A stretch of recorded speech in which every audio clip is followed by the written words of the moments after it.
Hey everyone, and welcome.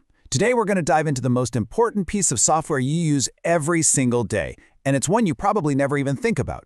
It's the invisible engine that powers literally everything you do on a computer, the operating system. Let's get right into it. So let me start with a question for you. What in the world connects a doctor managing patient records, a chemist running complex simulations, and a high-tech MRI scanner? I mean, on the surface, they seem like they're from completely different worlds, but they all share one critical piece of technology at their core.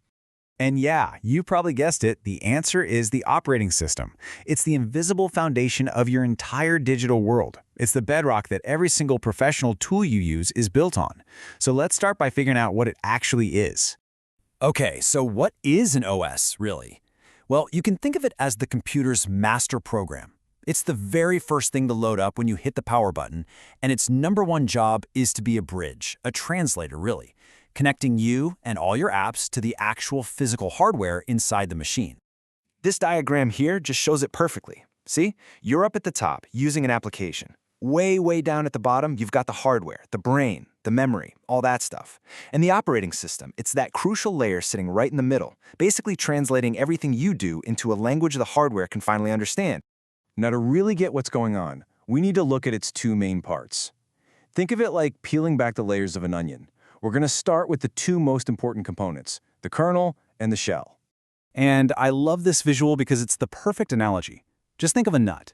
The kernel is that core on the inside. It's doing all the heavy lifting, talking directly to the hardware. And the shell? Well, that's the outer layer. That's the part that you, the user, actually interact with to get things done. The kernel, it really is the heart of the operating system. You never interact with it directly. You never even see it. Its job is to manage the supercritical stuff, the processor's time, the system's memory, and every single physical device plugged into your computer. The shell, though, that's a completely different story. The shell is all about you. It's the user interface. So whether you're clicking an icon with your mouse or typing out a command, it's the shell's job to grab that instruction and translate it into a request for the kernel.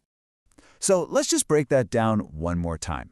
As you can see here, the kernel is the core, closest to the hardware, managing resources. You don't touch it. The shell, on the other hand, sits between you and the kernel. It's your interpreter, the thing you directly interact with. They're two totally separate parts, but they work together perfectly. Okay, so now we get the components, but let's see how they actually work together when you do something simple, like running a piece of software. And this brings us to a really important idea the OS is always managing: the difference between a program and a process. Right, here's the key difference, and it's a big one. A program is passive. It's just a file with instructions sitting on your hard drive not doing anything. Think of an app icon on your phone before you tap it. But a process is active. It's that program brought to life, loaded into the computer's memory and actually doing something. Let's use a super simple example. The calculator app file on your computer, that's the program. When you double-click it, you're giving a command to the shell. The operating system then grabs that program, shoves it into memory, and creates a process. And poof, you get the living, breathing calculator window you can actually click on. So we know the shell is how we talk to the kernel, right? But it turns out there are two really different ways we can have that conversation. This brings us to the two main types of user interfaces out there. And wow, the difference is pretty obvious, isn't it? On the left, you've got a GUI, a graphical user interface. This is what most of us use every day. It's visual, full of colorful icons and windows. And on the right, that's a CLI, a command line interface. It's all text, no mouse, no icons, just you and your keyboard.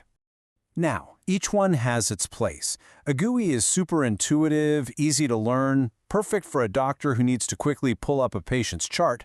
But a CLI, even though it's tougher to learn, is insanely powerful and fast for experts. A chemist managing a supercomputer to run massive simulations, they're going to live in the CLI to automate everything. All right, so we've got the fundamentals down, but let's bring this all back to your actual work. How does knowing all this stuff give you an edge as a professional? This is where it all really comes together. Because look, understanding the engine that runs all your tools isn't just for the IT crowd. It gives you a huge professional advantage. This isn't about becoming a coder, it's about becoming a master of the technology that you rely on every day. And in really specialized fields, you'll find specialized operating systems. A real-time OS, or RTOS, is what's used in something like a pacemaker. because it can absolutely guarantee that a task happens at a precise millisecond, something your desktop OS just can't promise. And a distributed OS can make hundreds of computers act like one giant machine, which is critical for things like genomic sequencing. But really, this knowledge pays off every single day. It helps you with data management, right? So you can securely organize those giant research data sets. It helps with troubleshooting, so you actually understand what an error message means and can talk to IT without feeling lost. And maybe most importantly, it's crucial for security, helping you protect that sensitive patient or experimental data. And that really brings us to the main idea here. Your computer is probably your most important professional tool. Understanding its operating system isn't about becoming some kind of tech guru. It's about truly mastering that tool. So I'm just going to leave you with this one thought. The operating system is the silent partner in all of your most critical work, whether you're diagnosing a patient or discovering a new molecule. Don't you think it's time you actually got to know how it works?